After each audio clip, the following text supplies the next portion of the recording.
తెలుగు వారి #1 choice Telugu matrimony.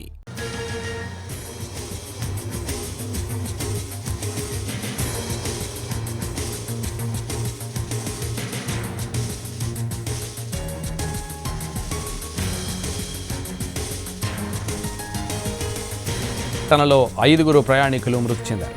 మరికొందరు ప్రయాణికులకు తీవ్ర గాయాలయ్యాయి. ట్రైన్లో అధిక రద్దీ కారణంగా ప్రమాదం జరిగినట్టు తెలుస్తోంది. ఉదయం సమయంలో ఇతర ప్రాంతాలకు వెళ్లేందుకు ప్రయాణికులు ఒక్కసారిగా రావడంతోనే ఈ ఘోరం జరిగినట్టు పోలీసులు అంచనా వేస్తున్నారు.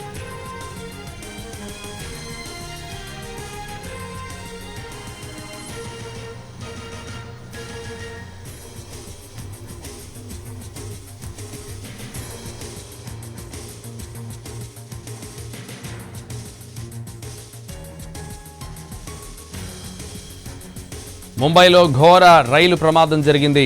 లోకల్ ట్రైన్ నుంచి పట్టాలపై ప్రయాణికులు జారిపడ్డారు. ఈ ఘటనలో 5 ప్రయాణికులు మృతి చెందారు. మరికొందరు ప్రయాణికులకు తీవ్ర గాయాలయ్యాయి. ట్రైన్లో అధిక రద్దీ కారణంగానే ప్రమాదం జరిగినట్టు తెలుస్తోంది. ఉదయం ఇతర ప్రాంతాలకు వెళ్లేందుకు ప్రయాణికులు ఒక్కసారిగా రావడంతోనే ఈ ఘోరం జరిగినట్టు పోలీసులు అంచనా వేస్తున్నారు.